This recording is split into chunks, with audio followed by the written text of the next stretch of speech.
E eu vejo sempre a mão de Deus agindo. Eu vejo sempre a mão de Deus me socorrendo, socorrendo a minha casa, socorrendo a minha família. E se eu fosse parar aqui para contar cada testemunho que eu tenho vivido, e eu sei que você também tem vivido, a gente ficaria à madrugada contando experiências, contando das coisas boas, porque esse é o nosso Deus. Ele é um Deus de coisas novas, Ele é um Deus de coisas boas, Ele é um Deus que cuida de nós, Ele é um Deus que protege, é um Deus que sabe nos amar melhor do que a gente se ama. É o Deus que cuida de nós melhor do que o nosso autocuidado. Às vezes a gente pensa que a gente está cuidando da gente quando a gente faz uma dieta, quando a gente vai para a academia, quando a gente faz escolhas da nossa vida, a gente pensa que está sabendo cuidar da gente. Mas é bem verdade que se nós formos olhar para o cuidado de Deus, do cuidado de Deus com o seu povo, o cuidado de Deus com a sua igreja, a gente vai ver que Deus cuida muito melhor. Deus cuida muito melhor de mim do que eu mesmo, sabe por quê? Porque Ele sabe o que é bom para mim. Feche seus olhos, coloque a mão no seu coração e tenha isso como verdade e declare: Deus sabe o que é melhor para mim. Deus sempre sabe o que é melhor para mim, para você, para a sua igreja. Mas há momentos da nossa vida que Deus não vai atender o desejo do nosso coração. Há momentos da nossa vida que a gente vai orar, como nós oramos ontem. Há momentos na nossa vida que a gente vai clamar, como nós clamamos ontem. E prover Deus fazer a sua vontade, prover Deus fazer o que Ele acha que é melhor. Quantas orações que nós fizemos e pedimos que também Deus não nos atendeu. Nós estamos falando de uma dor, mas quantas dores e marcas nós carregamos porque Deus não nos atendeu. E a gente orou, e a gente jejuou, e a gente pediu, e o Senhor não quis nos atender. E como fazer para continuar vivendo tudo isso? E como fazer para continuar ganhando forças para saber, independente do que aconteça, Deus sabe o que é melhor para mim? Como fazer? Como fazer? Eu olho e eu aprendo através da Bíblia Sagrada, porque eu vou ver que eu não sou o alecrim dourado. Porque Deus já falou muitos nãos para mim, como também Ele já disse muito sim. Mas eu louvo a Deus pelos nãos, porque não é cuidado, porque Deus podia me entregar. Há uma passagem na Bíblia Sagrada, lá no livro de Gênesis, que Deus estava tentando fazer com que o seu povo se voltasse para Ele. E que o seu povo se voltasse para Ele, a ponto de seu povo foi tão rebelde, tão rebelde com Deus. E Deus vai declarar: eu deixei eles viverem as suas próprias paixões. E eu não quero que o meu Deus me deixe viver as minhas próprias paixões, porque as minhas paixões, igreja, me levam para uma morte. Eu quero ser guardada por Deus, para Deus falar: não, filha, não é por aí. Não, filho, não é por esse caminho. E eu quero viver isso. E é isso que você também deseja. Tem que trabalhar dentro do seu coração e não deixar o diabo te enganar. No sim ou no não, eu louvarei ao Senhor, porque a gente vai, como eu disse, olhar para a Bíblia Sagrada e a gente vai ver Deus permitindo, mas a gente também vai ver aqueles, como eu posso dizer, mais chegados, Deus dizendo não. A Bíblia narra uma história de Davi, quando Saul começa a perseguir Davi. E Davi vai orar ao Senhor. E Davi começa a falar com Deus, sabe? Essa oração em alguns livros do 1 Samuel: Senhor, o que eu fiz para ser perseguido por Saul? Senhor, onde está o meu pecado? Sabe? E tem coisas que não é sobre nós. Não é sobre o que talvez a gente fez de certo ou errado. Tem coisas que é simplesmente Deus sabendo o que é melhor para nós, ou sabendo o que é melhor para o propósito dele. E ser uma pessoa escolhida por Deus para dar continuidade ao Evangelho, igreja, é uma alegria misturada com dor. É uma alegria, uma satisfação misturada com o peso de carregar algo. O Senhor Jesus, ele vai declarar que por amor a ele, a igreja dele seria odiada. Por amor à missão, a igreja seria perseguida. E Jesus podia orar ao Senhor dizendo: Senhor, tira eles dessa aflição. Senhor, tira eles dessa luta. Mas não é isso que o Senhor Jesus ele vai fazer. O Senhor Jesus ele vai declarar: Pai, eu não peço que você os tire do mundo, mas eu peço que o Senhor esteja presente em todo momento. E a gente vai ver isso. Davi orando ao Senhor, dizendo: Senhor, 1 Samuel 23, Davi soube que Saul estava tramando atacá-lo e persegui-lo. Davi, ele não vai correr para nenhum outro lugar de abrigo. Davi talvez poderia correr para próximo dos seus soldados. Davi talvez poderia correr de uma cidade para outra cidade, mas aquele que entende que é guardado por Deus, aquele que entende que o Senhor é o seu refúgio e a sua fortaleza, igreja, ele não corre para nenhum outro lugar de socorro. Davi, ele vai pedir, a primeira coisa que Davi vai dizer, dizendo assim: olha, traga-me o colete sacerdotal. Davi sabendo que Saul aí estava perseguindo ele, e ele olhando para Deus e olhando: Senhor, o que eu fiz para Saul me perseguir? Nada eu fiz, porque hoje é muito fácil a gente olhar a história e o contexto de Davi. Mas você imagina, após receber uma coisa tão boa, ser ungido. Imagina você ser ungido e pensar: bom, agora tudo vai ficar bom, tudo vai melhorar. O Senhor veio até aqui, o Senhor me escolheu, então você, nossa, eu vou. Vai ser tudo maravilhoso. E depois disso é só perseguição após perseguição. Depois de uma unção que vem sobre Davi, é perseguição. Depois de uma unção que vem sobre Davi, é luta. Por quê? Porque o inferno de igreja, ele vai sempre tentar fazer com que a palavra do Senhor não seja pregada. O inferno, ele sempre vai tentar calar a nossa voz. O inferno vai sempre fazer a gente olhar para o problema, mas não olhar para a solução.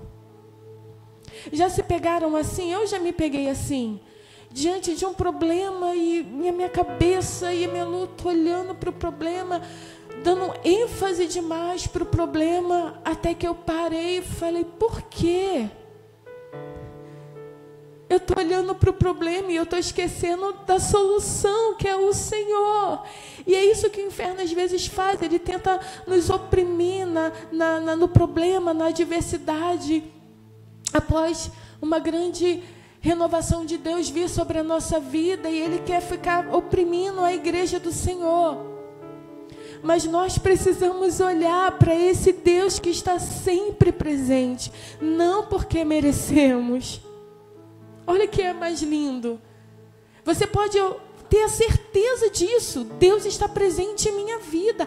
A igreja, se tem uma coisa que a igreja precisa ter certeza, é isso: Deus está presente. Mas não é por causa de você. Não é porque por causa de mim, não é porque eu orei, não é porque eu jejuei, não é porque eu subi monte, mas é porque o meu Senhor Jesus, ele vai dizer: olha, eu vou, mas eu vou deixar o Espírito Consolador. E é sobre isso que a gente precisa se agarrar. Porque de verdade, se fosse por causa de mim, Ele poderia ter dúvida, e com certeza. Mas como o nosso Senhor Jesus, Ele não mente. Então sim, o Espírito Santo está conosco, com a igreja dele. E voltando aqui para Davi, a gente vai ver isso. A gente vai ver esse Davi que não focou no problema. Mas a gente vai olhar para esse Davi dizendo a primeira coisa: traga-me a estola sacerdotal. Traga-me, sabe por quê? Traga-me o colete sacerdotal. E a Bíblia vai dizer, continuar dizendo: então orou. Davi foi para a presença do Senhor. E é por isso que eu tinha certeza que a nossa pastora estaria aqui. Porque não existe outro lugar de refúgio. Não existe outro lugar de fortaleza. É somente na presença do nosso Deus. A nossa alma, igreja, ela precisa entender isso. O nosso coração precisa entender isso. A Stephanie, a gente estava conversando, a Stephanie citou, sabe, o profeta Salomão. Ele vai viver tantos amores, ele vai viver tantas coisas maravilhosas, mas no final da vida dele, ele vai entender que de tudo que ele viveu, melhor é estar na presença desse Deus. Você pode dizer um amém? E aí a gente vai olhar para a Bíblia Sagrada, a gente vai ver esses homens e mulheres, sabe, igreja, que são referências de presença de Deus, são referências de vida. Todos eles por amor a Cristo. Todos eles por amor à missão, não porque eles não sentiam alguma coisa, não porque eles não vivenciaram os dias difíceis, não, mas porque eles entenderam que Deus estava presente. Eles entenderam qual era a missão deles, e eles entenderam que Deus é o refúgio dele em todos os momentos. E aí a gente pode citar vários homens e mulheres que venceram porque entenderam isso. Venceram porque entenderam que Deus é o seu refúgio, que Deus é a sua fortaleza, que Deus é o seu socorro bem presente. E também tem uma outra passagem que o Senhor Jesus, ele vai dizer que o servo não é maior do que o seu Senhor. Nós não somos maiores do que Cristo. O nosso Senhor Jesus, ele sofreu várias aflições nesse mundo. E ele vai nos ensinar em João 16:33, olha, neste mundo vocês tereis aflições, mas tende bom ânimo, porque eu venci e vocês vão vencer. É sobre isso. Nem sempre é sobre fogos soltando. Nem sempre é sobre hinos de celebração, nem sempre é sobre festas, mas é sempre sobre a presença do nosso Deus. Se de tudo que nós devemos guardar, guarde o nosso coração, porque é deles que procede as saídas da vida. É tudo sobre o nosso Senhor Jesus. Paulo entendeu isso. Olha, eu sei passar por momentos difíceis, mas eu também sei passar por momentos alegres, independente do que eu passe.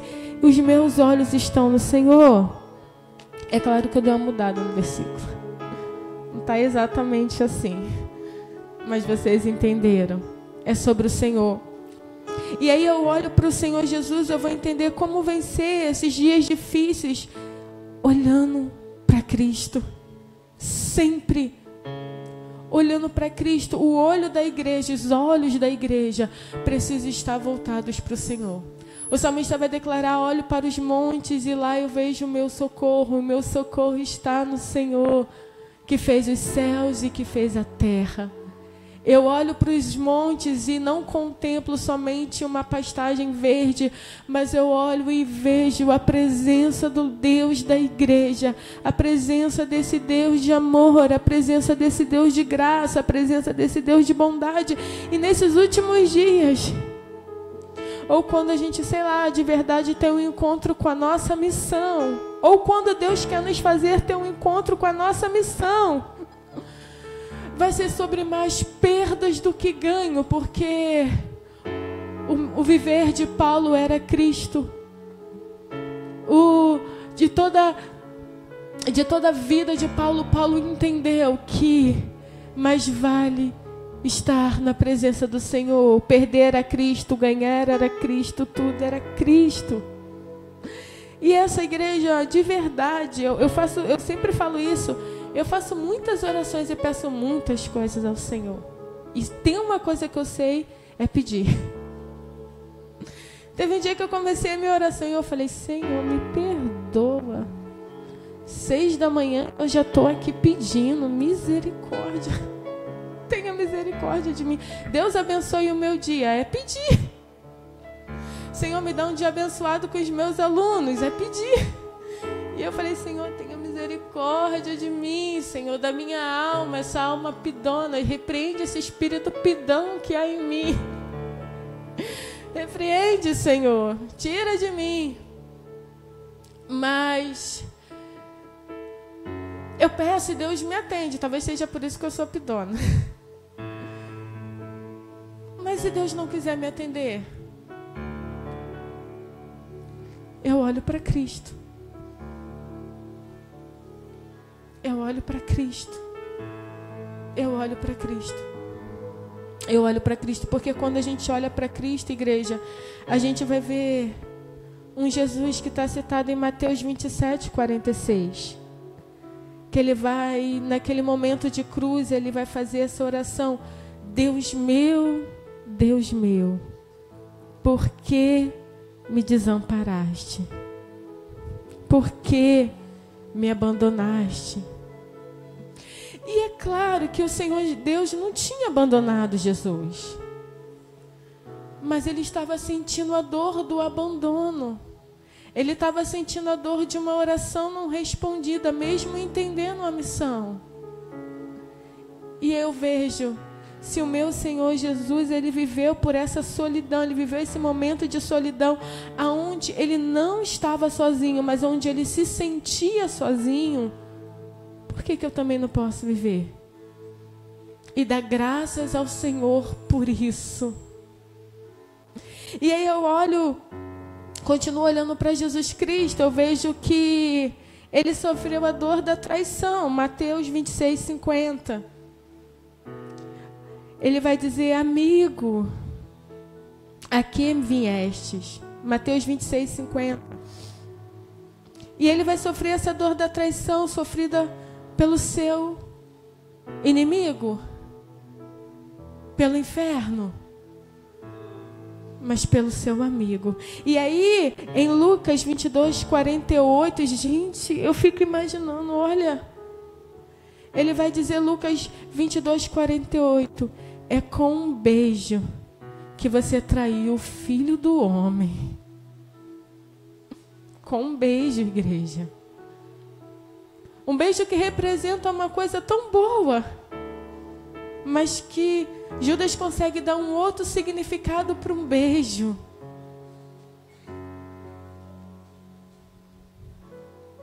Da fonte de Judas, aquilo que era para ser bênção, que era um beijo, tornou-se uma maldição. E foi com um beijo que o Senhor Jesus, ele foi traído.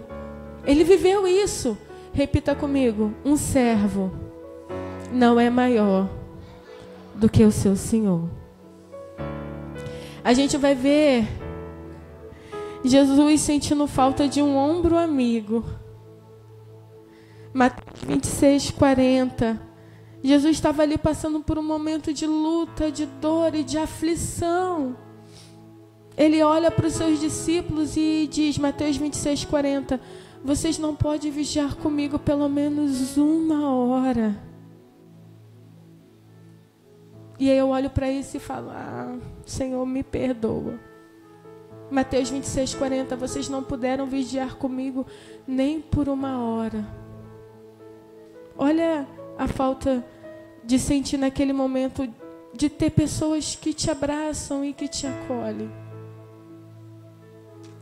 E o pastor ministrou algo muito bom aqui, a gente precisa estar junto, mas se por algum motivo esse ombro amigo faltar, eu vou lembrar um servo não é maior do que o seu Senhor. O nosso Senhor Jesus, ele viveu cercado de pessoas que o adoraram por interesses pessoais. E a gente, quando passa por isso, a gente acha que a gente é a última Coca-Cola do deserto, né? Senhor, como é que pode? As pessoas me cercam porque tem interesse de alguma coisa. João 6, 26. Jesus ele vai repreender aquelas pessoas dizendo: olha, vocês me procuram pelos motivos errados, vocês me procuram pelo pão. Mas vocês, não porque viram os sinais miraculosos, enfim, é mais ou menos isso aí. Sabe, você imagina você ser cercado de pessoas que estão ao seu lado, mas imagina viver isso. E se por algum motivo você está vivenciando, ou você viveu isso, e por algum motivo essa dor está dentro de você, você vai dizer: um servo não é maior do que o seu Senhor. O nosso Senhor Jesus, ele viveu a dor da perda. Para mim terminar, vou declarar, vou falar um pouquinho sobre isso. Ele viveu a dor da perda. Filipenses 2:7. Ele abriu mão de tudo o que era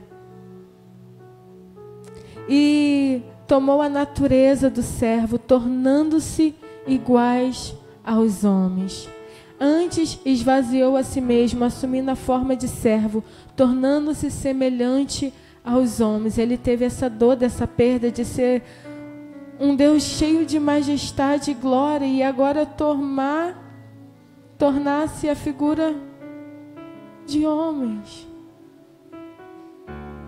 Como o pastor ele sempre ministra, ele nunca mais será o mesmo. Como o Salmo vai declarar: quem é esse Rei da Glória? E às vezes eu não quero perder 10 reais na rua. Senhor.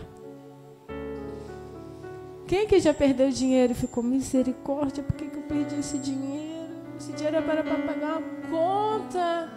Onde o Senhor estava, Deus, quando eu perdi esses 10 reais? Onde o Senhor estava, Senhor, quando eu fiz esse pix errado, Pai? Ai, Senhor, tenha misericórdia de nós. De verdade. Tenha misericórdia de mim.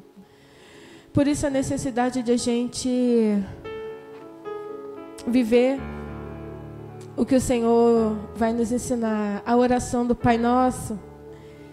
E é muito engraçado porque a oração do Pai Nosso, né, oração em hebraico significa avaliar-se a si mesmo.